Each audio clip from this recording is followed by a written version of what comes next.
On May 10, 2021, the Food and Drug Administration approved the Pfizer vaccine for the 12 through 15 age group. The Center of Disease Control approved it 2 days later.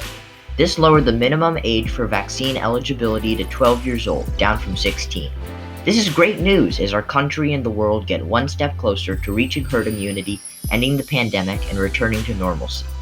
As of the time I'm recording this video, NPR reports 277 million doses have been administered in the United States, and 125 million Americans are fully vaccinated. That's slightly under 38% of the population. 39.3% of California is fully vaccinated, with 53.8% receiving one dose.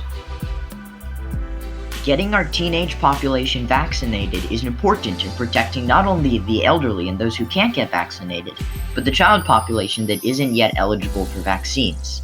This news has resulted in some confusion over mask wearing, but for now, California requires masks in public spaces at least until June 15th. Health experts will reevaluate the COVID situation then.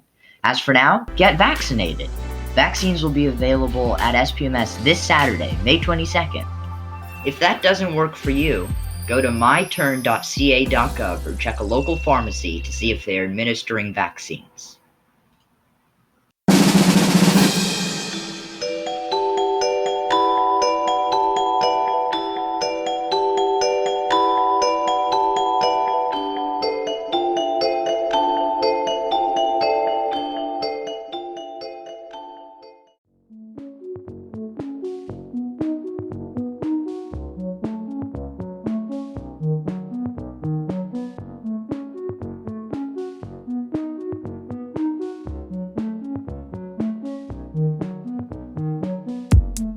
Welcome to this week's episode of Tech Talks. Today we're going to be talking about the world of digital monetization. What is digital monetization? Well, digital monetization is when you create an asset or service and sell it on the internet. This is very important if you want to make a living doing some of the previous mentioned topics. The first episode we did 3D modeling. The second episode we did coding. In the third episode we did graphic design. All these can use digital monetization to their advantage to make you some extra pocket change. But how do you sell your digital assets?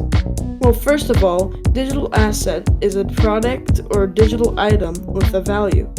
You can sell your digital services on a site like Fiverr. If you want to sell pre-made assets, you can sell it on a site like Shopify. There are hundreds of sites for you to get started, so don't wait to make money. Even kids can sell digital assets. Thank you for watching today's Tech Talk.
Ponyo is an animated film about a goldfish who meets a human boy.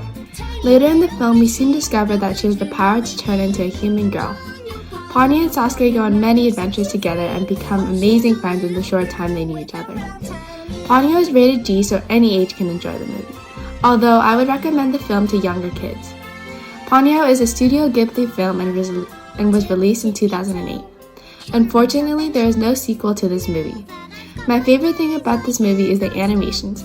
The animation is what makes the movie so good. It brings awareness to pollution in the ocean. In certain clips, it shows these animals getting stuck in plastic. The animations are very detailed and, in my opinion, the best part of the movie. There are some negative aspects about this movie. There are some plot holes and can be a bit confusing at times, but it all adds up in the end. It also leaves off on a cliffhanger and leaves viewers with so many questions. As I said before, unfortunately there is no sequel to this movie. In conclusion, I would rate this movie a 4 out of 5 stars. It's a heartwarming film and I'd recommend it to all ages, especially younger kids. Thank you for watching.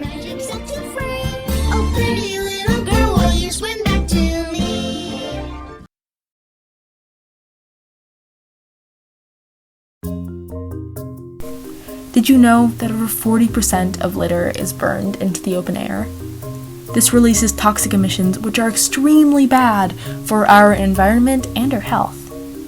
Litter is also the leading cause of water and soil pollution.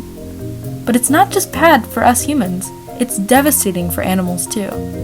Marine life gets trapped in plastics that we dump into the ocean, and land animals like birds, bears, and various small creatures get their heads stuck in plastic containers and other plastic products. Millions of animals die from litter every year, and it's destroying ecosystems across the world. Litter is also the source of visual pollution and can act as a mosquito breeding ground too. It can start fires, destroying houses and forests, but it's very costly to clean up.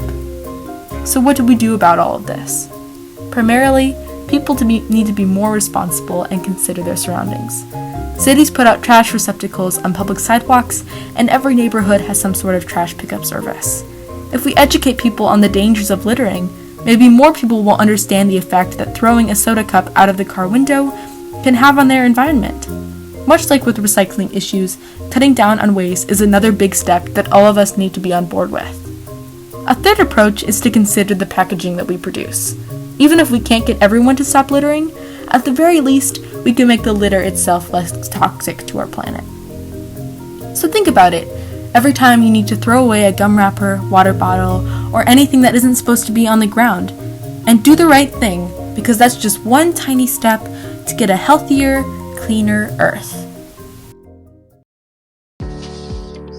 Hello Tiger Cubs, this is Lawrence from Tiger Cub News.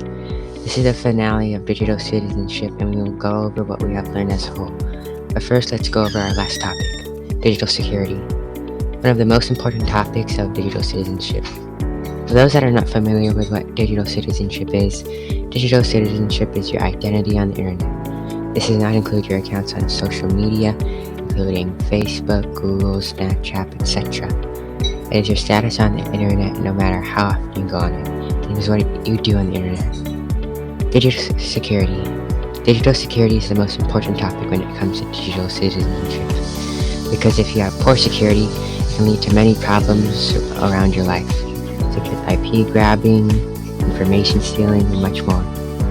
Always have good security on your Wi-Fi computer and all your social media devices to stay safe from the internet.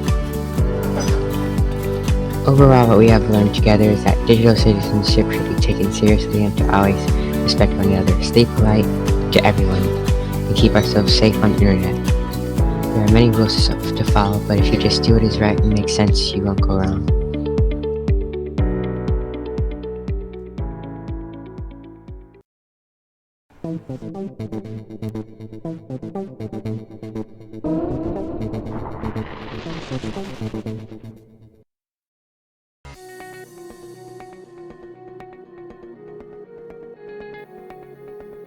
As many know, it is SpaceX's mission to get to Mars by 2024, and recently, they have been making some progress. SpaceX has tried landing 5 test Mars prototype rockets on Earth, but 4 of them have blown up.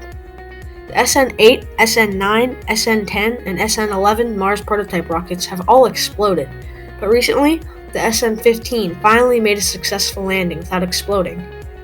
The SN15 is an early version of Starship, the vehicle Elon Musk hopes will be the first to carry humans to Mars. Besides SpaceX, China has also been making a move towards putting people on Mars, as they just landed their first rover on Mars, the Zhurong.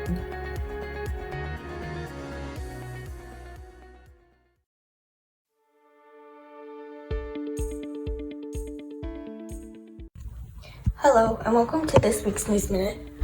As more people receive the vaccines, mask restrictions are starting to loosen. Fully vaccinated people can discard masks and social distancing inside and outside unless required by federal, state, local, tribal, or territorial laws, including local businesses and workplace guidance. You are fully vaccinated if 2 weeks have passed after your second dose of a 2-shot vaccine like Moderna or Pfizer, or your first dose of a 1-shot vaccine like Johnson & Johnson's. Israel and Palestine have been in a long conflict even before the Second World War. Today we'll get through half of the current timeline of their conflict. Before we start, we'll give a generalization of the two groups at hand. Israelis are Jewish people who fled to the region after escaping European persecution in the early 20th century. Palestinians are Arabs who see the region as rightfully theirs. Now that we know some of the people involved, we'll get started on the war in Palestine. In 1917, the Balfour Doctrine, Britain announced support for the establishment of a national home for Jewish people in Palestine. In 1947, in the UN Partition Plan, there was a plan to split Palestine in two between the Jews and Arabs. The General Assembly voted 33-13 in favor, with 10 nations obtaining from vote. In 1948, a collective forces of Arab and Palestinian gathered to fight Israeli forces. This happened after tensions rose due to Britain's mandate for Palestine and Israel's declaration of independence in May. That battle forced many Palestinians to flee from their homes. In 1956, after the president of Egypt took the control of the Suez Canal, an important route for trade, Israel began invading Egypt, backed by British and French troops. In 1967, war started when Israel bombed Egyptian airfields and Israeli ground forces entered the Sinai Peninsula. Jordan joined the war as an ally of Egypt. However, Israel now had air superiority due to the fact that Egypt no longer had usable airfields. This war gave Israel control of the Gaza Strip, Sinai, the West Bank, the Golan Heights, and predominantly Arab East Jerusalem. The war is now known as the Six-Day War. That's all we have time for today. Stay safe, everyone.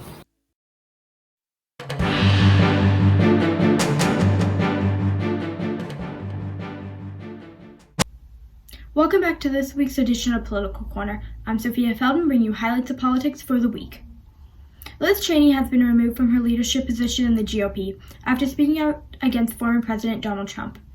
She called his allegations that he won the 2020 election the big lie and said, "I will do everything I can to ensure that the former president never gets anywhere near the Oval Office." In other news, Arizona has passed a bill that would make it harder to receive mail-in ballots by not giving you one if you haven't voted in the last 4 elections, including the primary. Biden's Venmo has been found through many social media searches, which brings up a question. Are you safe? After 10 minutes of searching, BuzzFeed News found all of Biden's friends, family, and even some White House officials linked to his Venmo. While your transactions can be private, your friends list is always public, leaving everyone unsafe. In some cases, Venmo has been used to find suspects or as evidence in court, like for the death of rapper Mac Miller. Thank you for tuning into this week's Political Corner. We'll be back with more news next week.